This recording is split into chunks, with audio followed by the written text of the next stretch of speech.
আমি একটা জিনিস অলওয়েজ ফলো করি। হয়তো জিনিসটা অনেকের ভাল লাগবে না। তো সেটা হলো যে আমার স্কুল বলো, কলেজ, ইউনিভার্সিটি বা আমার ওয়ার্ক প্লেস আমি এই সবকিছুকে সবসময় আমার পার্সোনাল লাইফ থেকে আলাদা রেখেছি। যেমন আমার ওয়ার্ক প্লেসের মানুষজনের সাথে আমার কানেকশন অতটুকুই যতটুকু প্রয়োজন কাজের ক্ষেত্রে। আমি পার্সোনালি খুব একটা কারোর সাথে পার্সোনাল লাইফে ইনভলভ হইনি।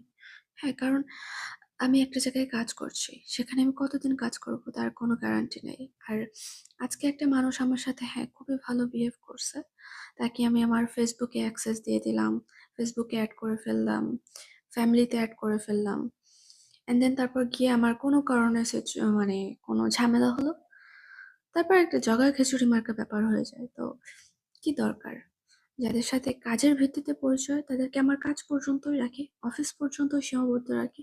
পার্সোনাল লাইফে এন্ট্রি দেওয়ার কোনো দরকার নাই। তো এই জিনিসটা আমি ফলো করি। আমি যেমন এখন দেখি আমার আশেপাশে যারা থাকে তারা দুদিনেই হ্যাঁ মানে ফেসবুকে অ্যাড হয়ে যাবে, হোয়াটসঅ্যাপে অ্যাড হয়ে যাবে, পার্সোনাল লাইফে একটা পার্সোনাল বন্ডিং ক্রিয়েট করে ফেলে। তো সবাই এখানে আসলে অপরিচিত। তো একজন অপরিচিত মানুষকে নিজের পার্সোনাল লাইফের ডিটেলস দেওয়ার কোনো খুব একটা প্রয়োজন আছে বলে আমি মনে করি না। বরং এগুলোতে সম্পর্ক খারাপ হয়, প্রবলেম ক্রিয়েট হয়। তো এগুলো থেকে আমি মনে করি যে ডিসট্যান্স মেইনটেইন করা উচিত। যেমন ফ্যামিলির আ মেম্বারটা ফ্যামিলি পর্যন্তই সীমাবদ্ধ। তাদেরকে যেমন আমি আমার ওয়ার্ক প্লেসে ইনভলভ করব না, তেমনি আমার ওয়ার্ক প্লেসের যারা আছেন তারা আমার কলিগ, তাদেরকে আমার ওয়ার্ক রিলেটেড রিলেশনশিপ গুলোর মধ্যেই সীমাবদ্ধ রাখবো। তাদেরকে আমি আমার পার্সোনাল লাইফের ডিটেইলস দিব না। হ্যাঁ? তো ২ টাকে আলাদা, আলাদা রাখা উচিত। এটা আমি মনে করি। কারণ এগুলো থেকেই আসলে প্রবলেম ক্রিয়েট হয়।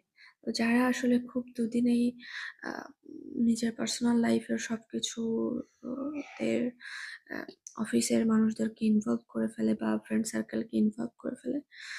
উম আমি জানি না এটা যার, যার চয়েস। হয়তো তাদের ভালো লাগে। কিন্তু আমার ক্ষেত্রে কেন জানি আমার সব থিংকিংই একটু ডিফারেন্ট। তো এদিক দিয়ে আমার চিন্তাভাবনাও একটু ডিফারেন্ট।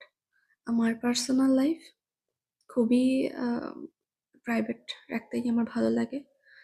আর ওয়ার্ক লাইফ, অফিস লাইফ ওটাও আলাদা। ওটাকেও আমি আমার ওয়ার্ক প্লেস এর ভিতরে প্রাইভেট রাখতে, সিকিউর রাখতে পছন্দ করি।